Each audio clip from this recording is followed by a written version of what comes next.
और इस वक्त की जो बड़ी खबर मिल रही है वो हमें बताएंगी जया जी। बिल्कुल, जल्दी से बड़ी खबर पर नजर डाल लेते हैं। दिल्ली से इस वक्त की बड़ी खबर है, केंद्रीय गृह मंत्री अमित शाह से मिलने के लिए पहुंच गए हैं एनएसए अजीत डोभाल। बड़ी खबर है इस वक्त की। और एक जानकारी और कि अभी थोड़ी देर पहले ही रक्षा मंत्री के साथ तीनों सेना प्रमुखों की बैठक खत्म हुई है और उसके बाद अब गृह मंत्री के आवास पर एक और हाई लेवल मीटिंग होने जा रही है।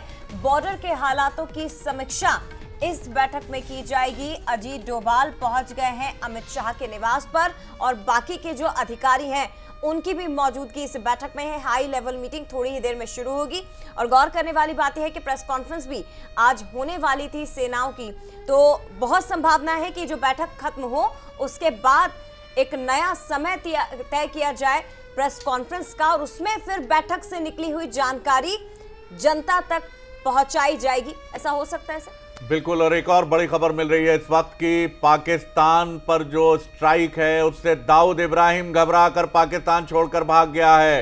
ये बड़ी खबर मिल रही है इस वक्त की कि दाऊद इब्राहिम और उसका खास गुर्गा छोटा शकील, ये दोनों पाकिस्तान छोड़ रहे हैं, छोड़ चुके होंगे अब तक। तो जैसी एक दिन पहले बात हो रही थी कि पाकिस्तान के जो सीनियर मिलिट्री ऑफिशियल्स हैं उन्होंने भी छोटे विमान, और जो पॉलिटिशियन हैं छोटे विमान इस समय तैयार हैं। पहले तो परिवारों को भेज दिया गया है लंदन, अमेरिका, सऊदी अरब, दुबई, और अब जो है कि स्ट्राइक से घबराया दाऊद इब्राहिम। यानी देखिए कि पाकिस्तान और उसमें शरण लेने वाले, बरसों बरस शरण लेने वाले ये जो ड्रेडेड आतंकी हैं, ये तक खुद को महफूज नहीं समझ रहे। देखिए, बिल्कुल बहुत बड़ी बात है कि जिन आतंकियों के बूते पाकिस्तान भारत में हमले करवाया करता था, वो लोग कितने कमज़ोर हैं कि वो भाग रहे हैं। मतलब, और ऐसा कहते हैं जया जी कि जब जहाज डूबता है तो चूहे सबसे पहले भाग खड़े होते हैं। तो लेकिन यहाँ पर एक आपका ध्यान आकर्षित करना चाहूँगा, जो बीएसएफ और सीआईएसएफ की बैठक हो रही है जो गृह मंत्री जी के साथ, तो इसका मतलब है कि जो सीआईएसएफ है उसके पास औद्योगिक सुरक्षा का जिम्मा होता है शरद जी। तो अब भारत ने सबसे पहले सीआरपीएफ के साथ बैठक हुई है हमारे यहाँ पर आंतरिक सुरक्षा को लेकर, और अब हम औद्योगिक जो हमारे केंद्र है उनकी सुरक्षा चाक चौबंद की जा रही है। मतलब ये जो संकेत है ये लंबे युद्ध के संकेत है। मतलब भारत जो है अब पाकिस्तान के साथ लंबा युद्ध लड़के उसका समूल नाश करना चाहता है। बिल्कुल ठीक कह रहे हैं आप सर, और मुझे लगता है कि अब भारत पीछे हटने वाला नहीं है। और जैसी हमें सारे जो हमारे साथ वरिष्ठ सैन्य अधिकारी जुड़े थे, सबका मंतव्य और मंशा यही थी कि भारत इसका ताकत से जवाब देगा। एक चीज़ जो और है अलूने सर, वो बड़ी इम्पॉर्टेंट है, और वो चीज़ ये है कि ये युद्ध लंबा ना खिंचे। ये सबसे इम्पॉर्टेंट बात है, क्योंकि पर्दे के पीछे कोई ऐसा किरदार निकल कर सामने ना आए जो गोला बारूद और हथियारों की सप्लाई पाकिस्तान को करता रहे। क्योंकि ये युद्ध लंबा खिंचेगा, हार तो तय है, नतीजा तो लड़ाई के पहले ही तय हो गया था, लेकिन अगर ये युद्ध लंबा खिंचेगा तो निश्चित तौर पर चुनौतियां उत्पन्न हो सकती हैं। क्या इसकी कोई संभावना आप देखते हैं? शरद जी, देखिए, मुझे जो लगता है कि जो लंबा युद्ध यदि चलता है तो भारत की इच्छा पर ये लंबा युद्ध चलेगा। वो इसलिए क्योंकि पाकिस्तान लंबा युद्ध वही राष्ट्र लड़ पाते हैं जिनकी अर्थव्यवस्था मजबूत होती है जी। और यदि हमारी जमीनी सेना नियंत्रण रेखा पार कर कर उन ठिकानों की ओर जाती है तो उस इलाके को कब्जे में लेने के लिए, पीओके को पर पूरा कब्जा करने के लिए इस लंबे युद्ध को चलाना पड़ेगा। और क्योंकि एयर स्ट्राइक से हम कुछ टारगेट करते हैं, लेकिन यदि उन लंबे इलाकों पर हमको अंदर जाकर उसको यदि कब्जे में लेना हो तो फिर हमारी सेना की टुकड़ियों को आगे बढ़ना पड़ेगा। और ऐसा लगता है शरद जी, यह जो योजना है, क्योंकि हमने पाकिस्तान को नुकसान तो बहुत पहुंचा दिया है, लेकिन जिस लंबी रणनीति पर हम बहुआयामी रणनीति पर काम कर रहे हैं, तब ऐसा लग रहा है कि हम पीओके को वापस लेने की योजना की ओर आगे बढ़ रहे हैं शरद जी। बिल्कुल, और ये एक बड़ा एक ऐसा ख्वाब है जो हम सब की आंखों में बहुत समय से हम संजो के इसको चल रहे हैं। और कहा तो ये भी जाता है कि पाक ऑक्यूपाइड कश्मीर की आवाम भी ये चाहती है कि वो हिंदुस्तान का हिस्सा बने, क्योंकि हिंदुस्तान में शांति है, हिंदुस्तान में अमन है, हिंदुस्तान में तरक्की के रास्ते बराबर बराबर हैं। जब हमारी कर्नल सोफिया कुरैशी जिस तरह से सामने आती हैं डिग्निफाइड तरीके से, तो ये एक मैसेज भी है कि अक़लियतों की अगर हम बात करें, माइनॉरिटी की हम बात करें, तो उनको उनका representation is very much equal, जो होना ही चाहिए एक डेमोक्रेटिक और एक संविधान सम्मत राष्ट्र में। ठीक उसी तरह सारी चीज़ें हैं और मुझे लगता है कि पाकिस्तान के पास दिखाने के लिए कुछ नहीं था। हमने इससे भी एक बड़ा मैसेज दिया है ब्रह्मदीप जी। शरद जी देखिए, आप इतिहास में थोड़ा सा पीछे जाएंगे तो अटल जी धोती पहनकर खड़े हैं और उनके पास एपीजे अब्दुल कलाम साहब खड़े हैं और उन्हीं एपीजे अब्दुल कलाम साहब को हम देश का राष्ट्रपति बनाते हैं। चलिए सर, एक और बड़ी खबर मिल रही है। पाकिस्तान के एक सांसद ने अपने ही प्रधानमंत्री को बुजदिल कहा है और अपनी सेना की समझ पर सवाल उठाया है। हम आपको दिखाएंगे भी कि किस तरह से ये पूरी बात सामने हुई है। अपने ही प्रधानमंत्री को बुजदिल कहा है और जो कहा है कि मोदी का नाम लेने से भी डरते हैं हमारे प्राइम मिनिस्टर। तो देखिए, अंतर विरोध, पाकिस्तान की फौज में उत्साह की कमी है, ये बात भी उन्होंने कही है। सरहद पार से ड्रोन आए, हिंद की सेना ने ड्रोन भेजे और हम कुछ नहीं कर पाए।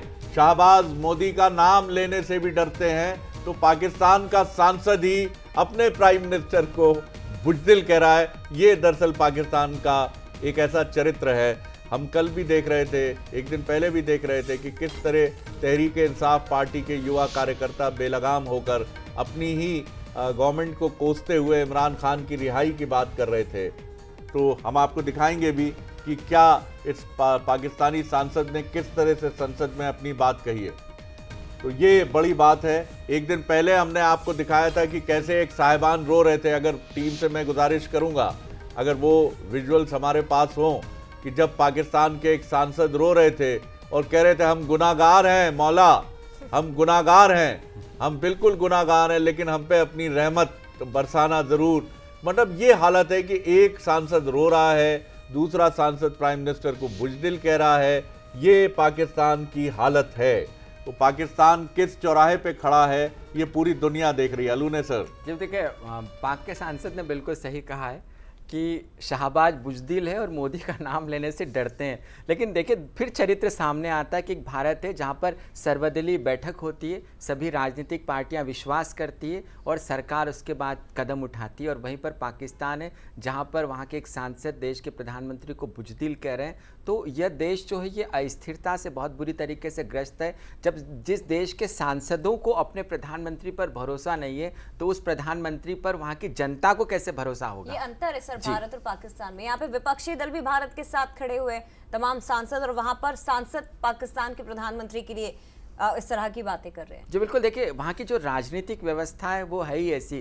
पिछली बार चुनाव हुए तो जो जहाँ पर चुनाव केंद्र थे वहाँ पर पाकिस्तान की सेना हथियार लेकर अंदर खड़ी थी कि वोट कौन देगा। तो जिस देश को इस प्रकार से ले जाया जाए, सेना की भागीदारी इस प्रकार से हो, तो वहाँ पर न तो सांसदों पर जनता का भरोसा होता है, न नेताओं पर होता है। और शहबाज शरीफ की तो ये हालात हैं जया जी कि शहबाज शरीफ जो है वो सार्वजनिक मंचों पर जाने से डरते हैं कि क्योंकि तहरीक इंसाफ पार्टी, उसके लोगों का जूता कहीं मंच पर नहीं आ जाए। मतलब बड़ी ख़राब हालात है पाकिस्तान के। और यही कारण है कि पाकिस्तान इस हालात में, हिंदुस्तान ने 2 दिन, अभी सही मायने में 2 दिन युद्ध कुछ कूल किया है और वहीं पर पाकिस्तान को जमींदोज कर दिया है। और कुछ ऐसे वीडियो भी फौजियों के छुट्टियों से जो लौट रहे हैं, फ्रंट पर जा रहे हैं, उनके ऐसे वीडियो भी वायरल हो रहे हैं कि ये फौजी बहुत मस्त मूड में, जो भारत के फौजी हैं, ये कह रहे हैं कि आइसक्रीम अब लाहौर में खाएंगे, आइसक्रीम जो है वो अब लाहौर में खाएंगे। तो ये जो भारतीय फौजी हैं जिनकी छुट्टियां निरस्त हुई हैं और वो लाम पर लौट रहे हैं, अपने फ्रंट पर लौट रहे हैं, और जब उनसे पूछा गया तो बहुत मस्ती में उन्होंने कहा कि अब आइसक्रीम लाहौर में खाएंगे। बिल्कुल सर, कई फिल्में क्योंकि कारगिल पर बनी हुई हैं, तो उसके जब डायलॉग सुनते हैं तो कारगिल युद्ध में भी कुछ इसी तरह के डायलॉग बोले गए थे। हम जया वो जो बयान है पाकिस्तान के सांसद का जिसने बुजदिल कहा है वो तो हम दिखाएंगे ही, लेकिन इसके पहले किस तरह पाकिस्तान के ये सांसद महोदय, ये जनाब किस तरह फूट फूट के रो रहे थे कि मौला हम गुनहगार हैं। देखिए जरा। दुनिया में जहां भी देखें शायद हमारी कमी है, हम मजबूर हैं, हम गुनाहगार हैं, लेकिन रब्बे काबा हम तेरे हबीब की उम्मती है, खुदा का वास्ता हमसे रहम का मौला फरमा। आप चले जाएं, उधर फिलिस्तीन में चले जाएं, कश्मीर में चले जाएं, जहां भी जाएंगे मुसलमानों के साथ वो ऐसे रो रहा है जो हम सोच भी नहीं सकते हैं। तो तू हमें माफ कर दे हम तेरे आगे सर झुकाते हैं, माफी मांगते हैं। नहीं, इसमें दो राय नहीं है मौला कि हम बड़े गुनाहगार हैं, लेकिन तेरी रहमत बहुत वसी है।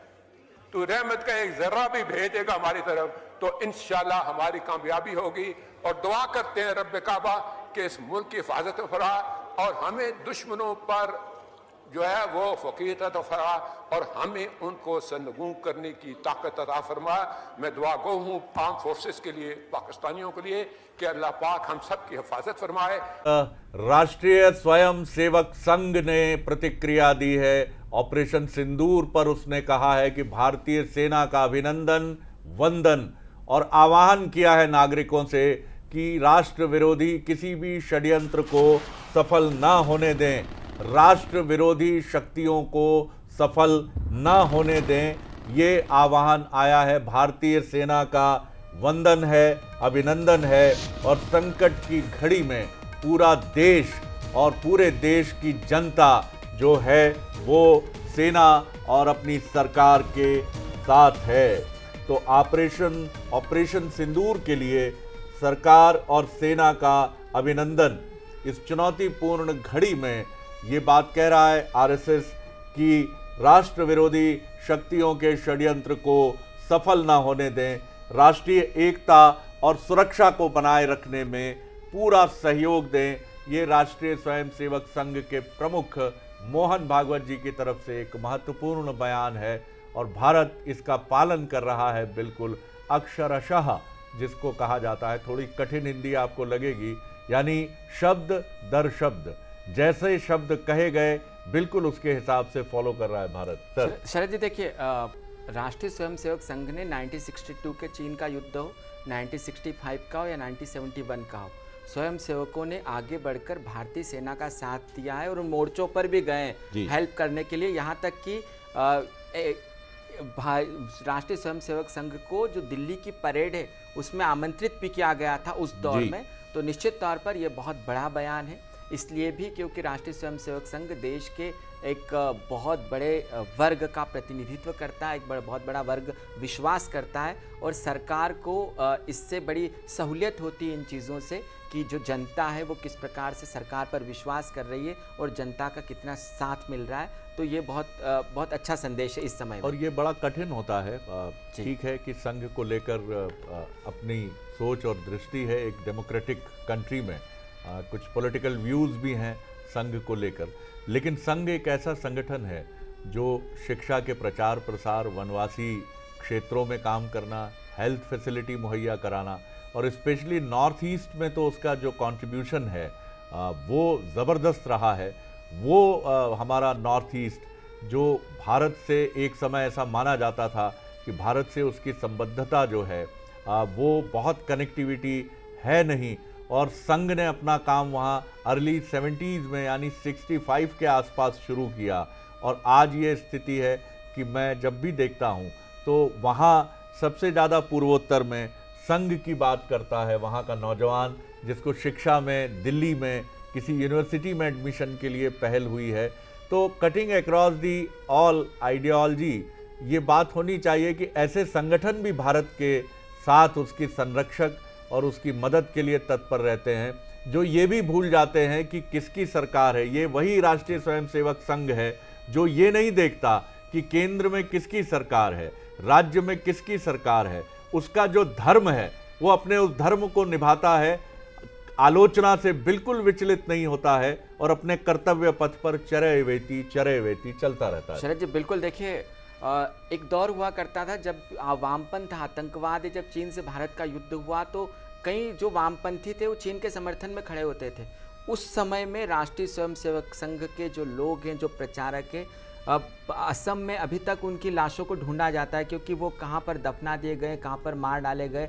तो संघ का बहुत बड़ा योगदान है और आपने बिल्कुल सही कहा शरद जी, नक्सली इलाकों में आप देख लें, चले जाएं जहां पर मतलब फौजियों का जाना मुश्किल हो जाता था, ऐसे इतना प्रभाव था। पूर्वोत्तर के इलाकों में चले जाएं तो लगातार जो पिछले 7 दशकों से संघ ने लगातार प्रयास किए, उसके बहुत सकारात्मक परिणाम हुए भारत की एकता और अखंडता के लिए, भारत की सुरक्षा के लिए। और जो माहौल बना है जो सरहदी इलाकों में, खासकर जहां पर कि भारत के खिलाफ आतंकियों को प्रश्रय मिला करता था, वहाँ पर जो संघ है वो देश का सुरक्षा कवच बनकर वहाँ पर प्रचारकों ने काम किया है। शरद जी, लोगों को जोड़ा है, लोगों को भारतीयता के बारे में बताया है, भारतीय मूल्यों के बारे में बताया है। तो भारतीय मूल्यों को लेकर जो संघ का योगदान है वो बहुत सराहनीय है।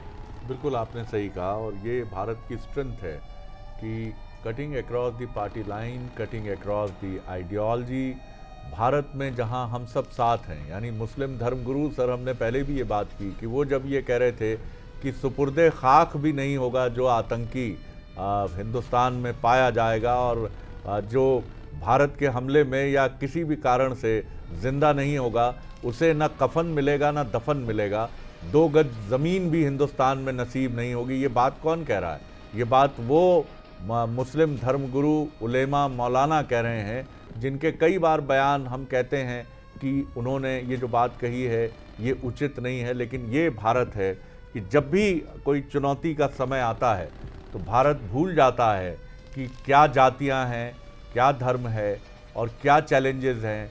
हम एक राजनीतिक विचारधारा नहीं हैं, लेकिन इसके बाद भी चाहे अखिलेश यादव हों, चाहे राहुल गांधी हों, या चाहे उत्तर की पार्टियां हों, दक्षिण की पार्टियां हों, सब ने एकजुट स्वर में कहा है कि जय हिंद की सेना। अलूने सर जी बिल्कुल, ये किसी भी देश की राजनीतिक एकता और भारत जैसा विविधता पसंद जो देश है, जहाँ पर कई राज्य है, कई अलग अलग दल है, उन लोगों की अपनी विचारधारा है, उन लोगों के अपने काम है, लेकिन जब राष्ट्र की बात आती है तो सभी पार्टियां एक हो जाती है। ये बहुत बड़ा संदेश है, क्योंकि एक देश वहाँ पर है जहाँ का सांसद अपने आप को प्रधानमंत्री को बुज़दिल कहता है, एक भारत है जहाँ की राजनीतिक पार्टियां एक मत से कहती है कि आप पाकिस्तान के खिलाफ जो कदम उठाए हम सबका समर्थन आपको हासिल है। तो यही भारत का चरित्र है और यही राजनीतिक चरित्र है जो भारत का, वो भारत को मजबूत बनाता है, सभी लोगों को जोड़ता है, और यही कारण है कि भारत एक है, हमेशा एक रहेगा।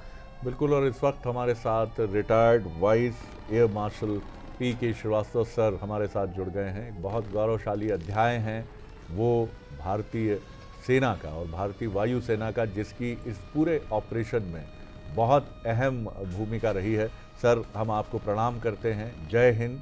आपसे जानना चाहूँगा मैं, भारतीय वायुसेना की एक बहुत ही अलहदा और बहुत ही शानदार भूमिका रही है, और हमारी वायुसेना पूरी दुनिया में सर अपनी जो उसकी ताकत है, उसकी स्ट्रेंथ है, उसका कमिटमेंट है, उसके लिए पहचानी जाती है। कैसे देखते हैं आप हमारी कार्रवाई को, जो पाकिस्तान के हमने छक्के छुड़ाने के लिए अब तक एक्शन लिया है? बहुत बहुत धन्यवाद। पहले तो मैं आपको ये बता दूं कि ये आज की बात नहीं है, इसके पहले भी जितने भी युद्ध भारत के ऊपर थोपे गए हैं, सर मैं जो शब्द यूज़ कर रहा हूँ, थोपे गए हैं, इम्पोज किए गए हैं सर, हाँ, सारे थोपे गए हैं। हाँ, तो उसमें भारतीय वायुसेना ने एक अहम भूमिका निभाई है और दुश्मन को मुंह तोड़ जवाब दिया है जी। यदि हम अभी जो युद्ध, सो कॉल्ड युद्ध है, वैसे हमारे हिसाब से तो एक ऑपरेशन है, क्योंकि ये किसी देश के अगेंस्ट में नहीं है, ये टेररिज्म के खिलाफ जो है वो हमने अभियान छेड़ा है। ये एक अभियान है भारतीय वायुसेना की तरफ से, भारत सरकार भी इसको बोल रही है कि ये टेररिज्म को ख़त्म करने के लिए हमने एक अभियान छोड़ा है, हमने अभियान शुरू किया है और इसको ख़त्म करके ही हम दम लेंगे। चांस की बात है कि ये पाकिस्तान की ज़मीन से शुरू हुआ तो उसको उनका भुगतान तो करना ही पड़ेगा। बिल्कुल सही है सर। इतने पिछले कुछ घंटों में और कुछ या एक दिन की हम बात करें तो आप देखेंगे किस तरह से भारतीय वायुसेना ने जो है वहाँ पे जाके उनके जितने भी टेररिस्ट के जो कैंप चल रहे थे उनको बुरी तरह से तहस नहस किया। और न्यूज़ में भी ये रिपोर्ट आ चुकी है कि इतने लोग मारे गए, मसूद अजहर के कुछ परिवार के लोगों का उसमें मार दिए गए वो भारतीय वायुसेना की तरफ से। और बड़े हास्यप्रद बात है, ये एक फ़ोटोग्राफ में देख रहा था, अब वो कितनी सही है गलत है ये इसका मुझे अंदाज़ नहीं है, कि उनके शवों को, जो उनके परिवार के, मसूद अजहर के परिवार के शवों को पाकिस्तान के फ्लैग में लपेटा गया। Very true sir. कितनी अजीब सी बात है। इसका तो मतलब है कि आप उनको तो कुछ अलग ही ढंग से ट्रीट करते हो, फिर आपकी नज़र में वो दहशतगर्द नहीं है, आपकी नज़र में वो आतंकवादी नहीं है, तो क्या है फिर वो? ये पाकिस्तान को समझना पड़ेगा इस बात को, वहाँ की आवाम को समझना पड़ेगा कि अब ऐसा काम नहीं चलेगा। वही फोटो मिस्त्री साहब ने दिखाया था सर, अभी प्रेस कॉन्फ्रेंस कल जो हुई थी उसी में। नहीं, मैंने एक फ़ोटो देखा जिसमें उनके वो ताबूत रखे हुए हैं, पाकिस्तान के फ्लैग में लिपटे हुए, और पाकिस्तान की सेना भी खड़ी हुई है और सेना सल्यूट कर रही है उन्हें। सैल्यूट कर रही है। तो बिल्कुल। क्या वो नेशनल हीरो हैं पाकिस्तान के? जी यदि वो नेशनल हीरो है तो हम उनका हीरोइज्म खत्म कर देंगे। बिल्कुल बिल्कुल ये ख़त्म कर दिया जाएगा। और मैं सर, आपने जिस नोट पे ये बात कही है, उसी नोट का मैं आपको एक मिसाल दिखाता हूँ कि भारतीय सेना किस मूड में है इस समय। कि उनका कहना है कि हम आइसक्रीम लाहौर में खाएंगे। ये वो हमारे फौजी जवान हैं जिनकी छुट्टियां कैंसिल हो गई हैं, लेकिन छुट्टियां कैंसिल होने के बाद भी मेरा रंग दे बसंती चोला ये गाते हुए, और हम जब उतरते हैं मैदान में तो छक्के छुड़ाते हैं। तो हम आपको दिखाते हैं कि ये हमारे फौजी जो पहुंच रहे हैं लाम पर, जो फ्रंट पर पहुंच रहे हैं, उनका क्या कहना है। अभी युद्ध का आगाज हो चुका है। हम लोग आए हुए थे 45 दिन की छुट्टी के लिए। अभी कल ही वहाँ से आ चुका है बुलावा, वापस आ जाओ भाई। कल यहाँ से रवाना हो जाएंगे, घर जाने का भी काम नहीं है। कल यहाँ से वापस दोबारा मिले ना मिले इस बात की कोई गारंटी नहीं है, लेकिन इंडिया का कुछ नहीं बिगड़ेगा, इस बात की गारंटी है। जब भी आपको ये सुनने को मिलेगा कि भारत ने पाकिस्तान पे हमला किया, तो आप इस बात को कंफर्म कर लेना कि ये चीज, जो ये नारा सुनने को मिलेगा, ये आपको लाहौर से मिलेगा, हम वहीं पे मिलेंगे। अच्छा, हाँ, मतलब आप कह रहे हैं कि अगली आइसक्रीम जो है लाहौर में अब खाएंगे? वहीं पे जूस पियेंगे। अच्छा, 71 के युद्ध के दौरान भी ऐसा ही हुआ था। रात को 10 बजे सेना ने हर हर महादेव का नारा लगाया था भवानी के साथ, और सुबह 7 बजे लाहौर की सड़कों पर घूम रहे थे तिरंगे झंडे के साथ। बोले बताओ बांग्लादेश अलग बनाओगे या नहीं बनाओगे? बोले भाई साहब बना लो, कोई दिक्कत ही नहीं है। ये जवान जब ये कहता है तो आंखें थोड़ी नमी आती है। सर जोश भी कि भरा लेकिन भावुक हाँ, भी हो गए। कल हो ना हो, कल मुलाकात हो ना हो, अब नहीं मिले, हो सकता है ख्वाबों में मिलें। कल के बिछड़े अब कहाँ मिलें, ख्वाबों में मिलें। लेकिन एक चीज़ तय है, बेफिक्र अंदाज है, आइसक्रीम के टुकड़े अपने मुंह में डालते हुए कहता है कि बिल्कुल एक चीज़ तय है कि पाकिस्तान का हारना तय है। भारत का कुछ नहीं बिगड़ेगा। बिल्कुल ये भारत की सेना का, भारत का वो जज्बा है जिसने 65 में छक्के छुड़ाए, 71 में छक्के छुड़ाए, कारगिल में छक्के छुड़ाए, और फिर भी ये नहीं माने, और अब ये चौथी बार समूल नाश के लिए आ गए हैं। जया बिल्कुल। और चलिए एक बड़ी खबर इस वक्त की जो मिल रही है, एक बड़ा अपडेट इस वक्त का, पाक आर्मी के साथ आतंक के गठजोड़ के पुख्ता संकेत मिले हैं। ये इस वक्त की बहुत महत्वपूर्ण खबर है। 8 मई की शाम भारत में हुआ हमला हमास पैटर्न पर ही किया गया था, और पाकिस्तान की आर्मी के साथ आतंकवाद का गठबंधन है, गठजोड़ है, इसके संकेत मिले हैं। एक साथ सैकड़ों ड्रोन से हमला हमास का ही स्टाइल है। पहलगाम हमले के पहले आपको याद दिला दें कि करीब 1 महीने पहले पाकिस्तान में ही हमास और ISI के चीफ की मीटिंग हुई थी, और उसी के बाद से संकेत मिलने लगे थे कि शायद कुछ बड़ा होने वाला है। इजराइल और गाजा पट्टी में इसी तरह के हमले होते हैं, और ठीक वही पैटर्न हमास का जो स्टाइल है वो पाकिस्तान ने अपनाया। तो पाकिस्तान में हमास के होने के पुख्ता सबूत मिले हैं, और पाक आर्मी चीफ के हमास से प्रगाढ़ संबंध है। पाकिस्तान आतंकियों के साथ है, ये तो हमेशा से ही हम कहते रहे हैं, लेकिन ये जो स्टाइल है सर श्रीवास्तव सर, ये हमास के स्टाइल जिसे फॉलो कर रहा है पाकिस्तान। बिल्कुल, देखिए यदि हम थोड़ा और पीछे जाएं हिस्ट्री में, तो पाकिस्तान की बुनियादी झूठ है। बिल्कुल हर सही चीज बात। के लिए झूठ बोलते हैं वो। और सबसे बड़ी दिक्कत भारत के लिए एक ये दिक्कत सबसे बड़ी है कि यदि जैसे काफ़ी इंटरनेशनल प्रेशर आता है तो कहते हैं आप बात करिए। अरे किससे बात करें हम? जो राजनीतिक पार्टी है, प्राइम मिनिस्टर से बात करें, आर्मी चीफ से बात करें, या ISI से बात करें, किससे बात करें?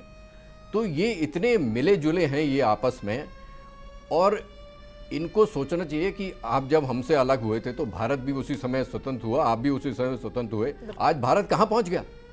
आप उसी में उलझे हुए, अभी उसी गोला बारूद में उलझे हुए हैं, और वो भी भारत से उलझने की कोशिश कर रहे हो।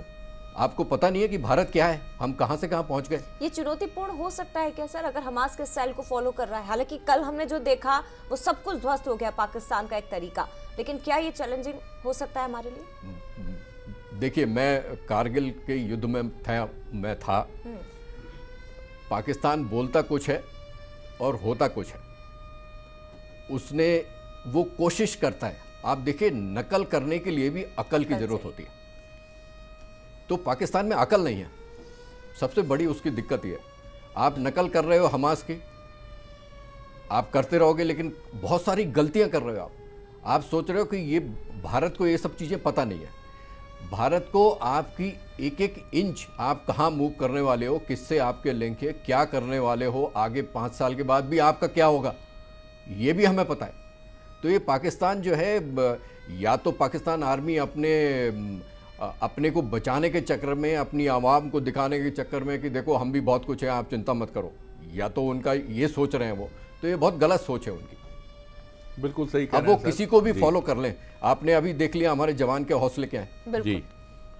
और ये डिज़ाइन जो है हमास का, ये कामयाब नहीं हो सकता, क्योंकि हमास के लिए तो इजराइल काफ़ी है और पाकिस्तान के लिए हम हमेशा से ही पाकिस्तान के लिए हमेशा से ही हम जिस तरह से उसको सबक सिखाने वाले एक जिसको कहना चाहिए कि एक शानदार मुल्क के तौर पर सामने आते रहे हैं। तो ये बड़ी बात, एक और बड़ी खबर सामने आ रही कि जितने भी बड़े आतंकी जिनकी शरण स्थली है पाकिस्तान, उनको शिफ्ट किया जा रहा है। तो इंटरनेशनल कम्युनिटी भी ये सब देख रही है। सभी बड़े आतंकी जो हैं, दाऊद को पाकिस्तान से शिफ्ट किया गया, उसका गुर्गा जो है सऊदी शिफ्ट किया गया, हाफिज सईद को छोटा शकील, और ये मसूद अजहर ये भी जो है ये भी शिफ्ट किया जा रहा है। तो इस समय ये लोग सब जो सेफ हाइड आउट्स हैं वहाँ रवाना किए जा रहे हैं। पाकिस्तान के जितने भी ये आतंकी हैं जो लंबे समय से वहाँ शरण लिए हुए हैं, ये सब अब देश छोड़कर उनको कहाँ तक छिपेंगे, लेकिन कहाँ तक भागेंगे। और ये चीज़ इंटरनेशनल कम्युनिटी स्पेशली अमेरिका को देखनी चाहिए कि ये सिर्फ भारत के लिए थ्रेट नहीं है, ये वर्ल्ड ओवर दुनिया के जितने देश हैं, ख़ासतौर से यूरोपियन कंट्रीज़ हैं जिनमें इस तरह की रूट्स जमाने की कोशिश हुई है, फ्रांस है, ब्रिटेन है, और जिस तरह की घटनाएं फ्रांस और ब्रिटेन में घटती रही हैं, डेनमार्क है जहां कार्टून को लेकर विवाद हुए और बहुत बड़े हमले प्लान किए गए। तो ये सब एक ही थैली के चट्टे बट्टे हैं और इनको सबक सिखाना बहुत ज़रूरी है। तो ये मौका अब इंटरनेशनल कम्युनिटी का है और सऊदी अरब को भी इस कहीं ना कहीं इस एटीट्यूड के साथ सामने आना चाहिए कि हमारे यहाँ आप नहीं आएंगे। सर अलूने सर देखिए, 2-3 बातें बहुत महत्वपूर्ण हैं। एक तो हमास पैटर्न है जो, यदि उसका उपयोग भारत के खिलाफ किया गया है तो भारत जो है उसमें टेस्ट हो गया है और भारत ने सफलतापूर्वक, क्योंकि जो सैकड़ों ड्रोन का यदि आप उपयोग करते हैं तो ये देखने के लिए कि भारत का जो एयर डिफेंस सिस्टम है वो कितना मजबूत है। क्या ज़्यादा ड्रोन से वो काम नहीं करेगा? तो हमारी डिफेंस जो सिस्टम है उसने बहुत अच्छे से काम किया है। मतलब ये बहुत बड़ी रणनीतिक बढ़त है, पहली बात। दूसरी बात है सर, उसका एक रीज़न है असल में, जो सॉरी मैं आपको प्लीज इंटरप्ट कर रहा हूँ, हमारा इंटीग्रेटेड सिस्टम है। मतलब जितनी भी लेयर हमारी एयर डिफेंस की हैं वो सब एक दूसरे से कनेक्टेड हैं। जैसे ही कोई टारगेट हम अचीव करते हैं, फॉरेन इंटीग्रेटेड सिस्टम होने की वजह से हर तरह के सिस्टम जो वहाँ पे अवेलेबल हैं उनको फॉरेन इंटीमेशन पहुँच जाती है कि इस टाइप का ड्रोन आ रहा है, इतनी ऊंचाई पे है, उसकी स्पीड ये है, और एक पर्टिकुलर टाइप की गन या पर्टिकुलर टाइप का सिस्टम ऑपरेट करता है और उसको न्यूट्रलाइज कर लिया जाता है। जी, तो ये दुनिया में बहुत बड़ा संदेश है कि मतलब इजराइल से बेहतर जो हमारे, यदि समझे हम, क्योंकि इजराइल को भेदने में वो कामयाब रहे थे और भारत को भेदने में कामयाब नहीं हो पाए, ये दुनिया को बहुत बड़ा संदेश। और दूसरी तरफ जो ये आतंकवादियों को शिफ्ट करने की कोशिश की जा रही है, तो अब जो भारत का जो दावा है कि हमारा जो युद्ध है और भारत की हम आतंकवाद के खिलाफ लड़ रहे हैं, तो पाकिस्तान मौका दे रहा है इन आतंकियों को दूसरे देशों में भेज के कि भारत सही है। तो कूटनीतिक तौर पे भारत का जो दावा है वो सही साबित होता हुआ दिख रहा है। और दूसरी बात यह है भी कि जो पाकिस्तान है, पाकिस्तान की पोल फिर खुल रही है कि वो आतंकियों के साथ किस प्रकार से खड़ा हुआ है और कैसे उनको मदद देता है। बिल्कुल। और प्रधानमंत्री नरेंद्र मोदी ने गुजरात के मुख्यमंत्री से बातचीत की है और समझा जाता है कि जिस तरह के हालात हैं उसमें उन्होंने यही कहा होगा कि बिल्कुल चिंता करने की ज़रूरत नहीं है और भारत की सेना अपना दायित्व संभाल रही है। हम सब अपनी जिम्मेदारी का बहुत कॉम्पिटेंसी से पालन कर रहे हैं। आप अपना दायित्व निभाते रहें। और ऐसा भी समझा जा रहा है कि उन्होंने कुछ गाइडलाइंस भी गुजरात के चीफ मिनिस्टर को दी हैं कि आप इन सारी चीज़ों को ध्यान में रखें। ये सारे एहतियात, एक बहुत ही एक्सपीरियंस कैंपेनर हैं प्रधानमंत्री नरेंद्र मोदी। बहुत सारी चीज़ें उन्होंने बहुत करीब से देखी हैं और यही वजह है कि न सिर्फ वो एक एग्रेशन के रिप्रेजेंटेटिव दिखते हैं, बल्कि एग्रेशन के साथ किस तरह से मानवीयता और शांति, इसका भी ध्यान रखा जाता है, इसके भी वो पैरोकार इंटरनेशनल लीडरशिप में नज़र आते हैं। अब आपको हम वो पाकिस्तानी सांसद का जो दूसरे हैं महोदय नंबर 2, पहले तो रो रहे थे और दूसरे वाले कह रहे हैं कि हमारा प्राइम मिनिस्टर बुज़दिल है और ये नरेंद्र मोदी साहब का नाम भी नहीं ले पाता है और हम तो कुछ कर ही नहीं पाए। तो पाकिस्तान की संसद में और मैं बहुत वहाँ मैं डिसकंसर्न देखता हूँ। बाकी जो सांसद बैठे रहते हैं, जब कोई रो रहा है, कोई चीख रहा है, तो पीछे बैठे हुए लोग उबासी लेते हुए वो ऐसे हैं कि जैसे वो कहीं किसी एकदम उनको कोई ओरिएंटेशन है, उनका कोई उनका लगाव नहीं है अपने मुल्क से। आप ये भी देखेंगे तो आगे पीछे बैठे हुए लोगों पे जरा निगाह जरूर डालिएगा। जी, हम सुनवाते हैं आपको बयान। इंडिया के इन मामलात के ऊपर एक स्टेटमेंट नहीं आई। जनाब डिप्टी स्पीकर साहब, मुझे टीपू सुल्तान के वो एक कॉल याद आ रहा है कि अगर एक लश्कर जिसका सरदार शेर हो और उसके साथ लश्कर में गीदड़ हो तो वो शेरों की तरह लड़ते हैं। अगर शेरों का लश्कर उसका सरदार गीदड़ हो तो वो नहीं लड़ सकते, वो जंगे हार लेते हैं। इस वक्त बॉर्डर पे खड़ा वो फौजी जो हमसे तवक्को रखता है कि हमारा लीडर जो कौमी लीडर होता है या जो वजीर आजम होता है वो आईना होता है, वो फेस होता है, उसकी तवक्को है कि हमारी सियासी क़यादत वो दलेरी के साथ मुकाबला करेगी। लेकिन जब आपका वजीर आजम, जब आपका लीडर बुज़दिल हो, वो मोदी का नाम ना ले सके, उसको आप क्या पैगाम दे रहे बॉर्डर पे लड़ने वाले उस जवान को?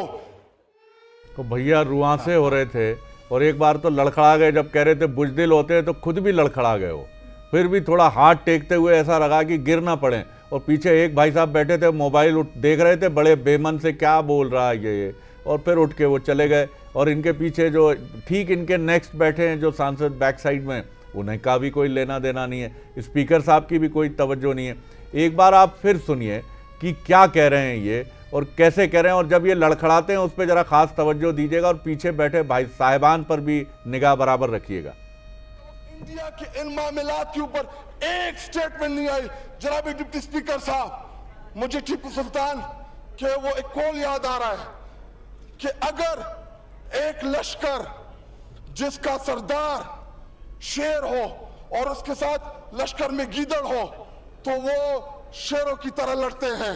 अगर शेरों का लश्कर उसका सरदार गीदड़ हो तो वो नहीं लड़ सकते, वो जंगे हार लेते हैं।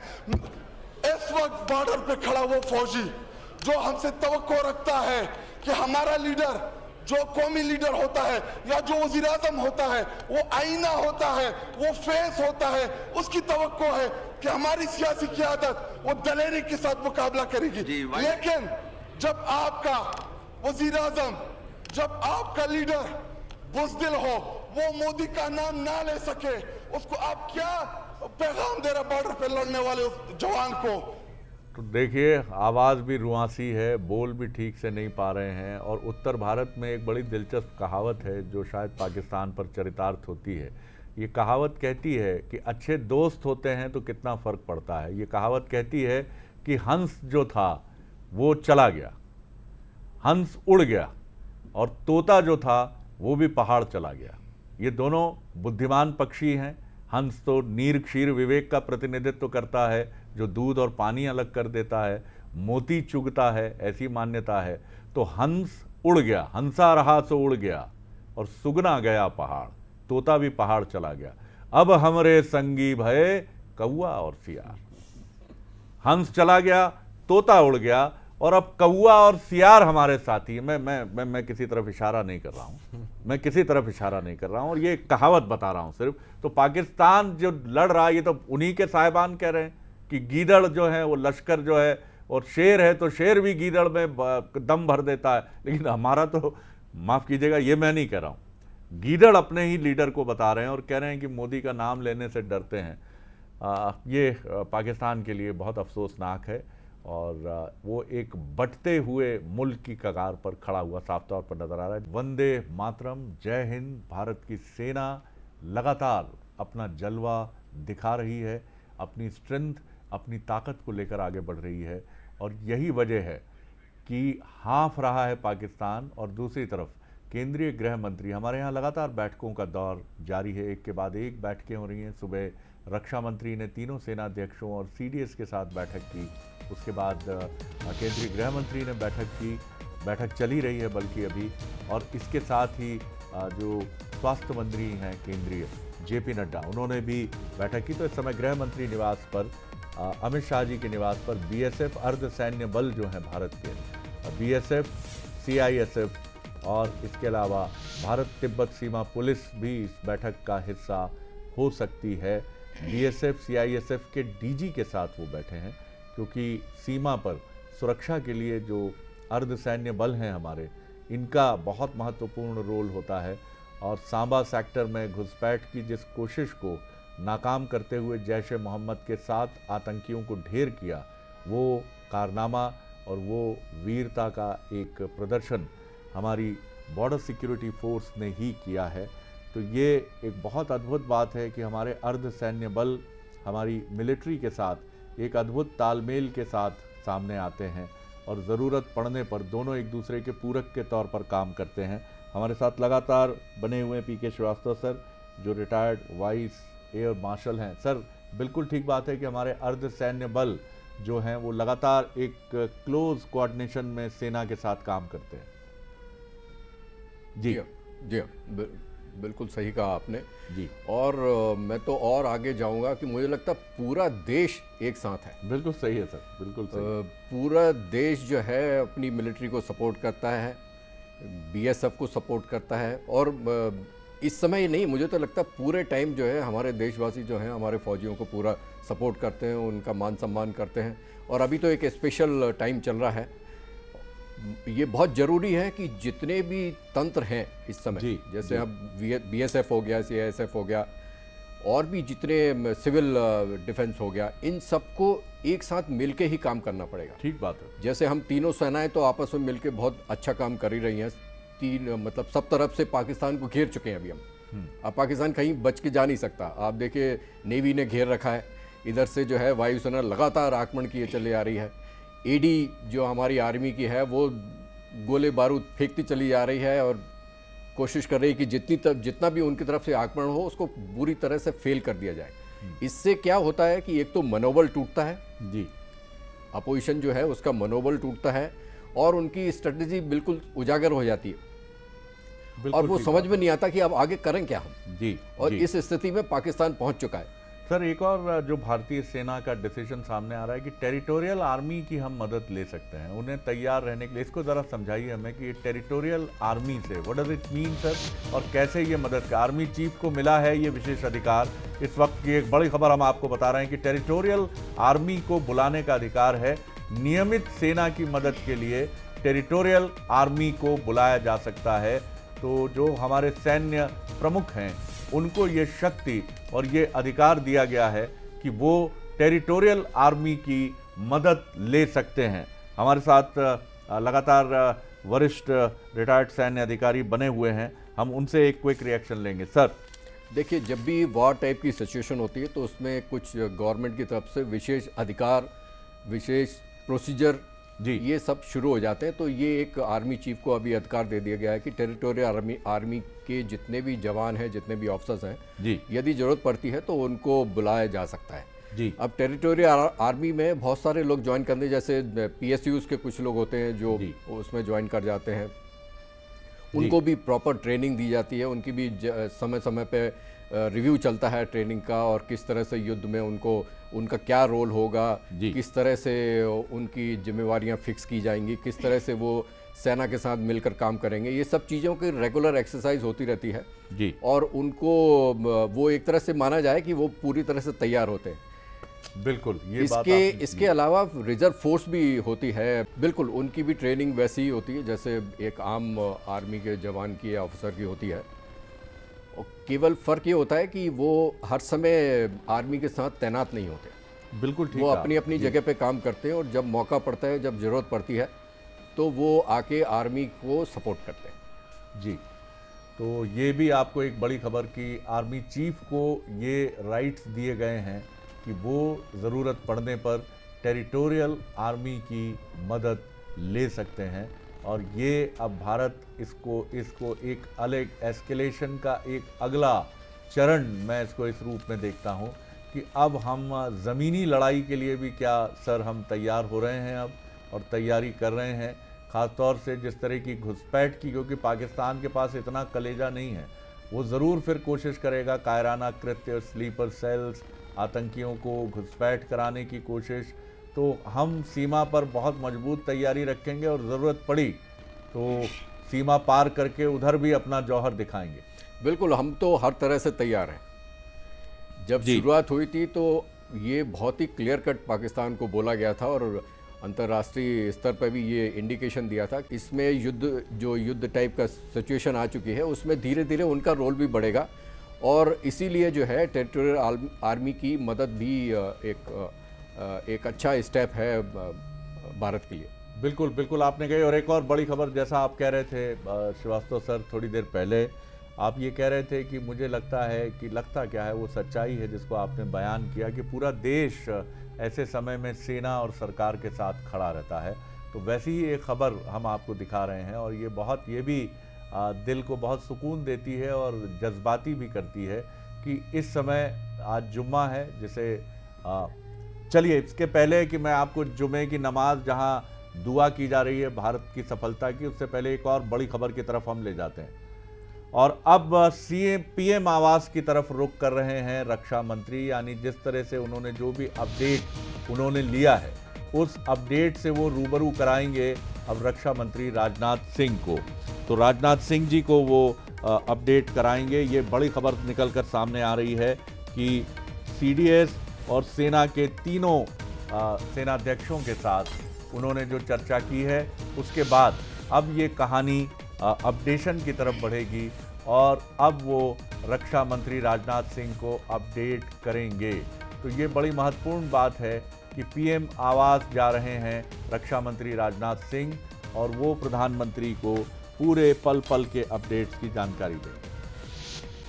और इस वक्त हम चलते हैं कि जहां राजधानी भोपाल में जुमे की नमाज हमारे मुस्लिम भाई इस समय अदा कर रहे हैं और जुमे की नमाज का जो मुख्य उनकी दुआ है, दुआ ये है कि इस समय भारत की सेना कामयाब हो, पाकिस्तान बुरी तरह नाकामयाब हो और उसकी एक बार फिर पराजय हो। सीधे हम रुक करते हैं, हमारे कॉरेस्पॉन्डेंट सनी मालवी इस वक्त हमारे साथ लाइव हैं। सनी, ये बहुत ही एक महत्वपूर्ण और एकता का, सॉलिडारिटी का एक प्रतीक है। आपके साथ कुछ उलेमा और मौलाना भी दिख रहे हैं मुझे, एक क्विक रिएक्शन लीजिए उनका। जुमे की नमाज का क्या एजेंडा था आज? जी निश्चित तौर पे भारत और पाकिस्तान की जिस तरह से तनाव चल रहा है, इस बीच जो है भारत की जीत के लिए विशेष नमाज अदा की गई है। राजधानी भोपाल की जो एशिया की सबसे बड़ी मस्जिद है ताजुल मस्जिद में ये नमाज अदा की गई है। क्या किस तरह की अपील, किस तरह की दुआ की गई है आज? जिस तरह से पूरे हिंदुस्तान के मुसलमानों की, पूरे हिंदुस्तान के जितने भी बिरादरान वतन है सबके लिए दुआ की जा रही है। और हमने 65 में भी भारत ने पाकिस्तान को सबक सिखाया और 71 में भी भारत ने सबक सिखाया पाकिस्तान को और 99 में भी सबक सिखाया। पाकिस्तान अपनी हरकतों से बाज नहीं आया। तो इसका क्या कि इसकी जैसी करनी वैसी घर भरनी और इसको सबक सिखाना बहुत ज़रूरी था ताकि पूरी दुनिया के अंदर अमन अमान कायम हो। ख़ास करके हिंदुस्तान एक सेकुलर मुल्क है, इसके अंदर किसी किस्म की कोई बात ना हो। सारे लोग हिंदू, मुसलमान, सिख, ईसाई सारी कौम के लोग जो हैं मिल के रहते हैं यहाँ पर और एक सुकून का वातावरण है, एक अच्छा माहौल है। एक दुनिया की चौथी सबसे बड़ी पावर आज हिंदुस्तान बनने जा रहा है और आज हिंदुस्तान ने पूरी दुनिया को दिखा दिया कि हिंदुस्तान आतंकवाद के ख़िलाफ़ है। हिंदुस्तान एक सेकुलर मुल्क है, इसके अंदर सब लोग मिलजुल के रहते हैं और इसी के लिए दुआ करी गई है। नमाज अदा की गई है माशाल्लाह, पूरे हिंदुस्तान के लिए दुआ की गई है। वो कोई सी भी जाति, कोई सी भी धर्म हो, कुछ नहीं, बस पूरे हिंदुस्तान के लिए, जो कोई भी हिंदुस्तान में रहता है सबके लिए दुआ की गई है कि हिंदुस्तान में दारुल अमान बना रहे, हिंदुस्तान में रहने वाला हर शख्स हिफाजत से रहे और अल्लाह ताला हिंदुस्तान को कामयाबी अता फरमाए। तो आप देख सकते हैं हिंदुस्तान की जीत के लिए बड़ी संख्या में मुस्लिम भाइयों ने जो है विशेष नमाज अदा की है। आप तस्वीरों में देख रहे हैं बड़ी संख्या में जो है अभी विशेष नमाज अदा करके सभी भाई लोग यहाँ से निकले हैं। जिस तरह से विशेष नमाज अदा की है, क्या कहेंगे? अमन शांति की दुआ की और हमारे हिंदुस्तान की आर्मी के लिए दुआ की हम लोगों ने, वो जंग कर रहे हैं और इंशाल्लाह फतेह होगी। हम पूरे दुनिया के लिए हम लोगों ने दुआ की है कि दुनिया के तमाम भाइयों के लिए हिफाजत करो, और भोपाल की जनता, पूरी मीडिया और पूरे लोग आर्मी के साथ खड़े हुए हैं, देश के साथ खड़े हुए हैं, कंधे से कंधा मिलाकर। तो देखते हैं पूरे देश एकजुट है। जिस तरह से जो भारत और पाकिस्तान में तनाव चल रहा है, तनाव के बीच पूरा देश एकजुट दिखाई दे रहा है। राजधानी भोपाल की जो ताजुल मस्जिद है उसमें एक तरह से जो है विशेष नमाज अदा की गई है। जी बिल्कुल सनी, बिल्कुल जी, बिल्कुल सर, यही खूबसूरती है। और मुझे ऐसा लगता है हमारे देश की ये खास बात है कि सामूहिक चेतना ये जो इन लोगों की है, हिंदू मुस्लिम भाई बहनों की है, छोटे छोटे बच्चों की है, बुजुर्गों की है, सब दुआ करते हैं, सब प्रार्थना करते हैं कि इस नापाक पाकिस्तान के मंसूबे पर पानी फिरे और भारत की हमेशा ही विजय हो। बिल्कुल आपने ठीक है। और एक बड़ी खबर इस वक्त ये मिल रही है कि LOC के पास हमने पाकिस्तान की एक चौकी को उड़ा दिया है। तो भारतीय सैनिकों की, भारतीय सेना की जाबाजी का ये जो क्रम है ये लगातार जारी है और भारत लगातार आगे बढ़ रहा है। तो LOC के पास एक पाकिस्तानी सेना की चौकी को उड़ा दिया गया है, क्योंकि LOC पर बहुत हैवी शेलिंग, गोली चलाने की एक जो कार्रवाई है कायराना, जिसमें निर्दोष नागरिकों को निशाना बनाने की कोशिश पाकिस्तान करता है, ये खींच मिटाने की एक एक्सरसाइज होती है।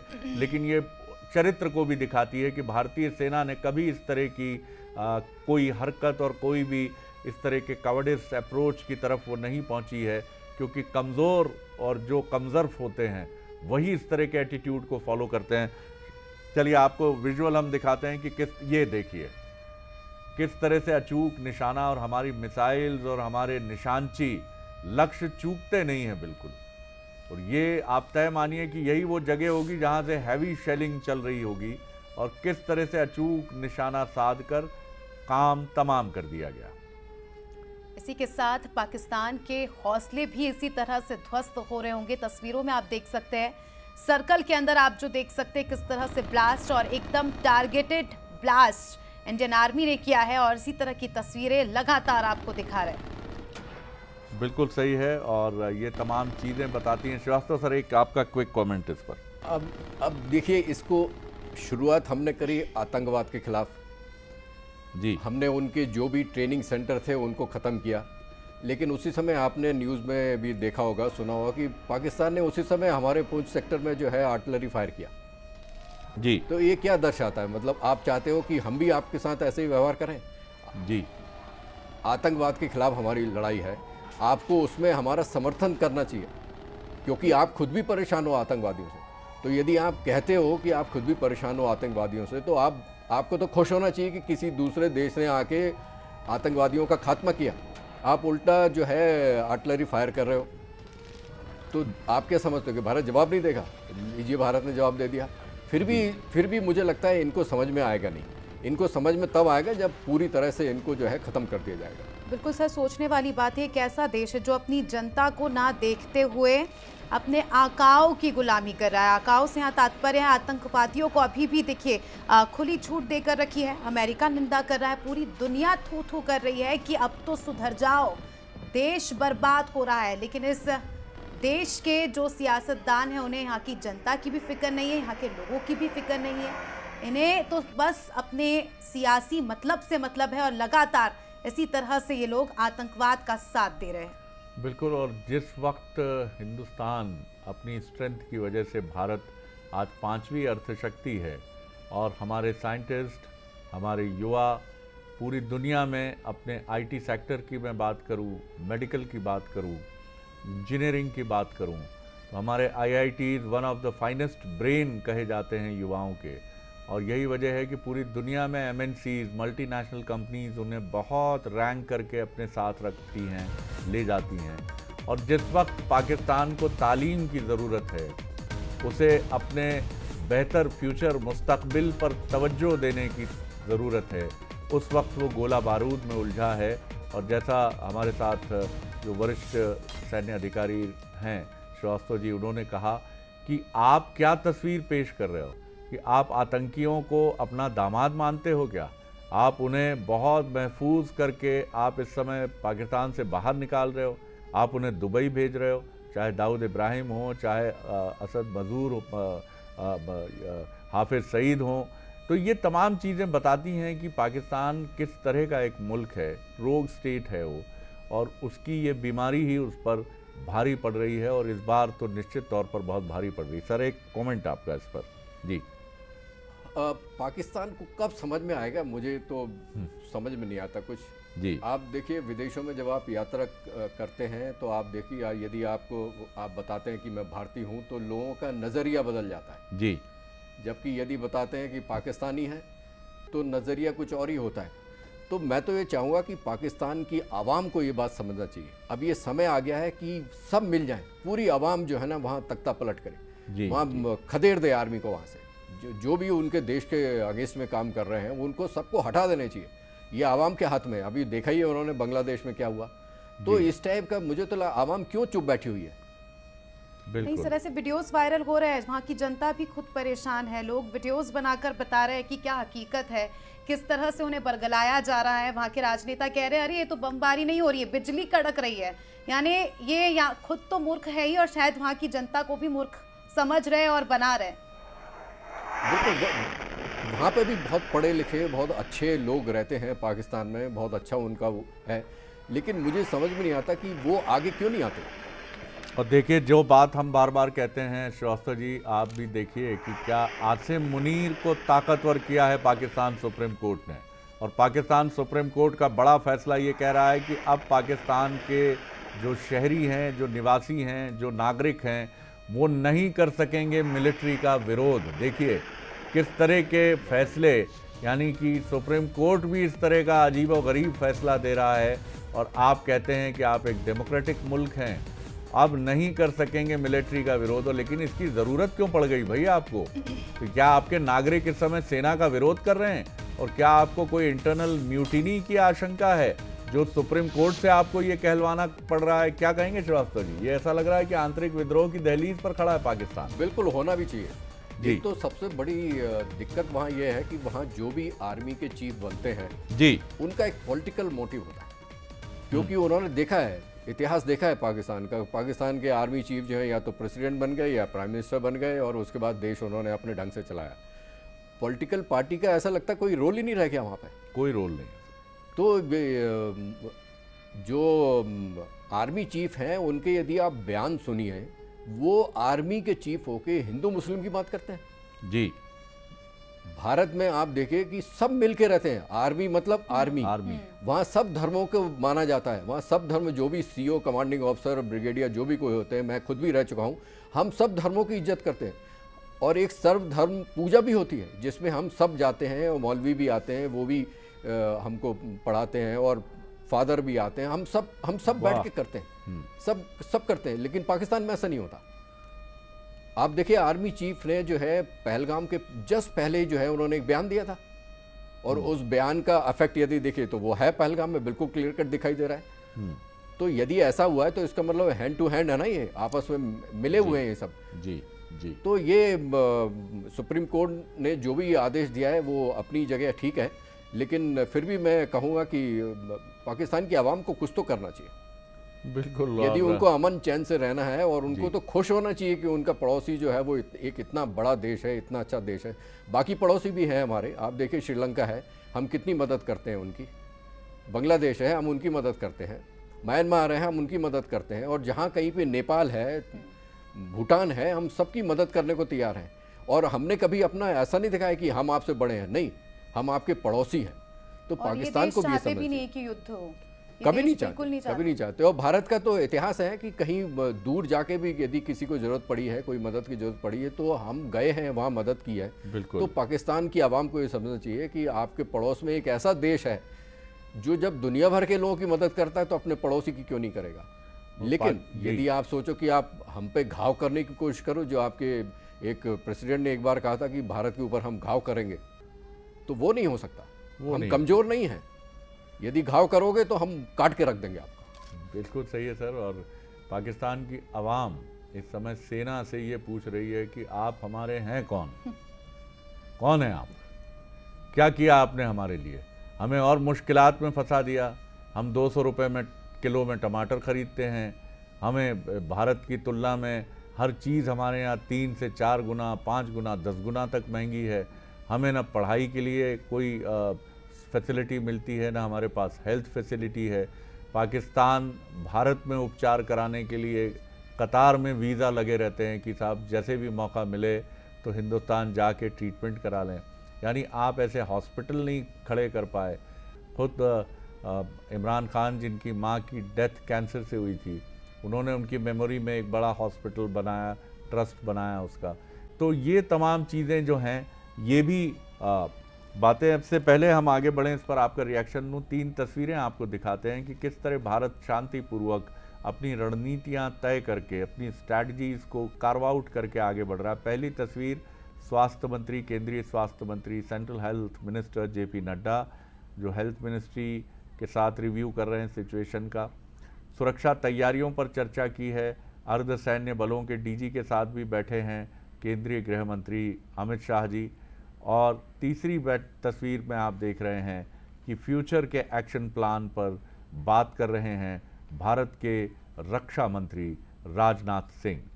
तो ये तस्वीरें भारत की शानदार जो डेमोक्रेसी की तस्वीर है, जिसका जिक्र कर रहे थे श्रीवास्तव जी भी, ये उसकी बानगी हैं। और दूसरी तरफ पाकिस्तान की सुप्रीम कोर्ट कह रही है कि आप अपनी आर्मी का विरोध नहीं कर सकेंगे। तो आसिम मुनीर कह रहे हैं कि बचा लो भैया सुप्रीम कोर्ट, आप इनसे कह दो, नहीं तो ये लोग तो अपनी आर्मी को गाली दे रहे हैं। तो एक और कहला दीजिए उनसे, एक और बयान मुनीर साहब निकलवा दीजिए कि संसद में भी कोई सांसद अपने लीडर को, लेकिन आप तो उनकी कुर्सी देख रहे हैं, आपको शहबाज शरीफ से क्या लेना देना है? शहबाज शरीफ की कुर्सी पर तो आप बैठना चाहते हैं आसिम मुनीर साहब, तो आप क्यों करेंगे? क्योंकि आपके लिए तो ये एक मौका है श्रीवास्तव जी, यही वहाँ की रवायत है, ट्रेडिशन है। बिल्कुल बिल्कुल। अभी देखिए जो तस्वीरें सामने आ रही हैं, कितना अच्छा फैब्रिक है जो जिसको हर तरफ से वीविंग हो रही है, उसकी हर एक आदमी उसमें कंट्रीब्यूट करने के लिए तैयार है और कर रहे हैं। लगातार मीटिंग होती चली आ रही हैं, लगातार ब्रीफिंग ले रहे हैं हमारे जो भी शीट्स नेता हैं। नेशनल न्यूज़ यदि आप सुनिए तो पाकिस्तान की तो कोई न्यूज़ ही नहीं आ रही। उनको तो लगता है कि जो वहाँ के लोग हैं उनको लगता है कि ये तो आर्मी की लड़ाई है जी, जबकि हमारे यहाँ देखिए तो अब भारत की लड़ाई है। भारत की लड़ाई, हम लोग सब मिलकर कह रहे हैं भारत लड़ रहा है, वो कह रहे हैं आर्मी लड़ रही है।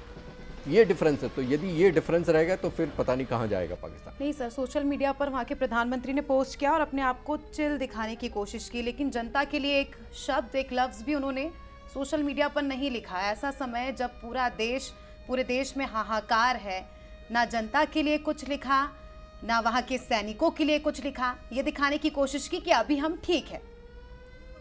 और देखिए हमारे प्रधानमंत्री अपने लोगों के लिए कितना सोचते हैं। आप सोचिए कि जो ऑपरेशन का नाम रखा गया सिंदूर, क्योंकि उन्होंने सिंदूर उजाड़ा है, तो इस सिंदूर की जो लालिमा है उसने तुम्हारे माथे को लाल कर दिया। पाकिस्तान अभी भी समझ जाओ, स से सरकार, स से सेना और स से सिंदूर। और एक और बड़ी खबर है कि मध्य प्रदेश में भी तमाम पुलिस कर्मियों की छुट्टियां निरस्त कर दी गई हैं। मध्य प्रदेश में भी तमाम पुलिस कर्मियों की छुट्टियां निरस्त कर दी गई हैं और कमोबेश इसी तरह के डिसीजंस, इसी तरह के निर्णय हर राज्य के होंगे, चाहे वो छत्तीसगढ़ हो, चाहे तमाम मध्य प्रदेश के एडजेसेंट जितने भी स्टेट्स हैं, पूरे देश में ये निर्णय इस समय लिया गया है। चाहे वो अर्धसैन्य बल हों या हमारे पुलिस बल हों या हमारी आर्मी है, तमाम जो भी इनके कंपोनेंट्स हैं, घटक हैं, उन सब की छुट्टियां निरस्त कर दी गई हैं, क्योंकि ये वक्त देश के काम का है। इस वक्त आप राष्ट्र के लिए खड़े हैं और निश्चित तौर पर हंस हंस के, जैसा एक फौजी जवान कह रहे थे आइसक्रीम खाते हुए बड़े मज़े से कि जूस पिएंगे लाहौर में, हमारा भरोसा नहीं है कि हम लौटें नहीं लौटें, लेकिन पाकिस्तान ज़रूर बहुत बुरी तरह हारेगा, परास्त होगा। और भारत जैसा हमेशा मुस्कुराता है, भारत हमेशा मुस्कुराएगा। तो मध्य प्रदेश के भी पुलिसकर्मियों की छुट्टियां निरस्त हो गई हैं और सुरक्षा, एहतियात, इन तमाम चीज़ों का ये वक्त है। मध्य प्रदेश के अलावा दूसरे राज्यों की भी बात करें तो पंजाब में भी सभी अफसरों की, पुलिसकर्मियों की छुट्टियां कैंसिल हो गई है और यह आदेश जारी किया गया है कि जब तक बाढ़ जैसी स्थिति है, कोई भी पुलिसकर्मी छुट्टी नहीं लेगा। चलिए अब आपको बताते हैं कि भारत से सटे हुए पाकिस्तान के जो इलाके हैं वहाँ से किस तरह पाकिस्तान के रेंजर्स और वहाँ की आर्मी कायराना कृत्य को लेकर आगे बढ़ रही है, वो तस्वीरें हम आपको दिखाते हैं। आपकी स्क्रीन पर होंगी वो तस्वीरें कुछ ही देर बाद, तो हम दिखाते हैं आपको। देखिए, ये वो तस्वीरें हैं जिसमें पाकिस्तान की तरफ से जो फायरिंग हुई है उसने क्या स्थितियां पैदा की हैं। ये देखिए कि ये किस तरह की एक बिल्कुल जिसे कहते हैं कि खिसियानी बिल्ली खंबा नोचे, लेकिन यहाँ खंबा तो नोच ही रहा है पाकिस्तान, लेकिन निर्दोष लोगों को निशाना बनाने की कोशिश कर रहा है भारत के। और ये बहुत ही कायराना और एक ऐसा कृत्य है जिसका जवाब हमने देखा है। 13 लोगों की डेड बॉडियां हमने अपनी आंखों से देखी हैं और जो जख्मी हैं, जख्मी 40 से ऊपर हैं। कल रात की क्या स्थिति थी और आज सुबह की क्या स्थिति थी? क्या हैवी सेलिंग अभी भी की जा रही थी? क्या कंडीशन था? कल रात को तकरीबन 10 बजे के बाद इधर बहुत बड़ी हैवी शेलिंग हुई है, तो हम लोगों को अभी तक तो इतना पता नहीं लगा है कि कल की शेलिंग में कितने लोगों की जानें गई हैं या कितना नुकसान हुआ है, पर बहुत हैवी शेलिंग हो रही है। सुबह 5 बजे तक बहुत हैवी शेलिंग हुई है। ठीक है, बहुत शुक्रिया। Thank you. ये नहीं पता चल पाया कि ये पाकिस्तान के निवासी हैं या ये भारत की तरफ से हैं, ये नहीं मालूम पड़ पाया।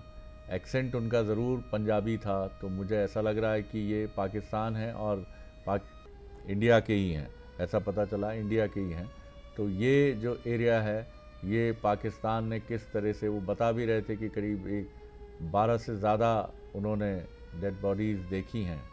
तो ये पाकिस्तान का एक कायराना कृत्य है। ऐसे सर श्रीवास्तव जी, आप बहुत ज़िम्मेदार पद पर रहे हैं सेना में, ये बड़ा कायराना कृत्य माना जाता होगा कि आप सिविलियंस को टारगेट करके इस तरह की अनाप शनाप गोलीबारी करें। इसके पहले भी हमने एक विजुअल दिखाया था पुछ का, कि जहां एक घर के सामने खड़ी जीप को उड़ा दिया, घर के ठीक सामने एक बड़ा भीषण विस्फोट किया। पाकिस्तान इस तरह की जो एक वायलेशन कर रहा है, ये आता है सर वायलेशन की पेरीफेरी में? बिल्कुल। अब आप अंतर देखिए पाकिस्तान में और भारत में। जी, हम उड़ा रहे हैं उनके आतंकी, हम जो भी गोलाबारी कर रहे हैं, पिन पॉइंट गोलाबारी कर रहे हैं, हम उनके आतंकियों के पीछे पड़े हुए हैं, उनके आतंकी इस्टेब्लिशमेंट के पीछे पड़े हुए हैं। और पाकिस्तान उसका जवाब कैसे दे रहा है? हमारे निर्दोष भाइयों के ऊपर जो है वो गोलीबारी कर। ये फ़र्क है। ये मेरे ख्याल में इंटरनेशनल कम्युनिटी को भी ये फ़र्क समझना चाहिए कि भारत आतंकियों के पीछे है और पाकिस्तान उसका जवाब कैसे दे रहा है? हमारे निरीह जनता को परेशान कर रहा है, हमारे लोगों के ऊपर गोलाबारी कर रहा है। उससे क्या क्या मिलेगा आपको? ये तो आप कायरपना अपना दिखा रहे हो। बिल्कुल। यदि आप में हिम्मत है, आप करो, हमारे आर्मी के ऊपर अटैक करके देखो, एयरफोर्स के ऊपर अटैक करके देखो। और ये तासीर रही है सर, पीठ पीछे से वार करना, विश्वासघात करना, इस तरह निर्दोषों को मारना। सर इस पर अब लगाम लग जानी चाहिए, दी एंड हो जाना चाहिए इस तरह की चीज़ों का। अब देखिए, एक घर जो होता है ना, उसको घर में जो है लगता है रोज ही सफाई करनी पड़ती है। हम ऐसा नहीं कर सकते कि हम एक दिन छोड़ दें, वो थोड़ी बहुत गर्द जो है धूल फिर से आ जाएगी। तो ये रोज सफाई की ज़रूरत लग रही है मुझे तो। फिर यदि हमने साफ करके छोड़ दिया, फिर एक दिन आंधी आती है, फिर धूल हमारे घर में आ जाती है। तो ये रोज सफाई होना पड़ेगी, रोज थोड़ी थोड़ी सफाई होती रहे और फाइनली जो है उस घर को ही गिरा दो जहाँ पे धूल आती है। घर टूटने की कगार पे तो है ही, हम उम्मीद करते हैं कि गिरे भी जल्द ही और ध्वस्त भी जल्द हो। बिल्कुल। और पाकिस्तान इस समय बिल्कुल उसी हालात में है कि जहाँ सिचुएशंस, सर हम वेट कर रहे थे कि आर्मी की ब्रीफिंग होगी। पहले कुछ ऐसी इन्फॉर्मेशन थी कि 10 बजे के आसपास हो सकती है, लेकिन अभी जिस तरह का बहुत तेज़ी से आगे बढ़ता हुआ जो एक सिनेरियो है, क्या यही कारण है कि मुझे लगता है देर शाम तक या शाम 5 बजे के आसपास हो सकती है ये ब्रीफिंग? असल में क्या होता है, जो ब्रीफिंग का टाइम होता है जनरली फिक्स होता है, कंसोलिडेट किया जाता है पूरे दिन भर की एक्टिविटीज़ को कि क्या हुआ, और उसके बाद में जो है जनरली शाम को ही ब्रीफिंग का रखा जाता है। यदि आप कारगिल देखें, कोई भी इस टाइप के ऑपरेशन देखें, तो पूरा दिन भर का जो भी कुछ एक्टिविटी हुई है, चाहे उनकी तरफ से हुई हो, हमारी तरफ से हुई हो, जो भी हमने कार्रवाई करी है, हमारी सेनाओं ने जो भी कार्रवाई करी है, उसको सबको कंसोलिडेट करके शाम को ही जो है एक ब्रीफिंग का वो किया जाता है, जिसमें सबको बुलाया जाता है। और आपने देखा होगा कल भी ब्रीफिंग हुई थी, विदेश सचिव थे और हमारी 2 महिला ऑफिसर थी, एक आर्मी की थी, एयरफोर्स की थी। वो पूरी तरह जो भी डिटेल दिया जाता है उनको बोलने के लिए वो बोलती हैं वहाँ पे। इसके अलावा जो भी पत्रकार उनके मन में कोई भी क्वारी होती तो वो उसको क्वेश्चन रेज करते हैं। यदि वो ऑपरेशन से रिलेटेड चीज़ें नहीं हैं तो उनको जवाब दिया जाता है।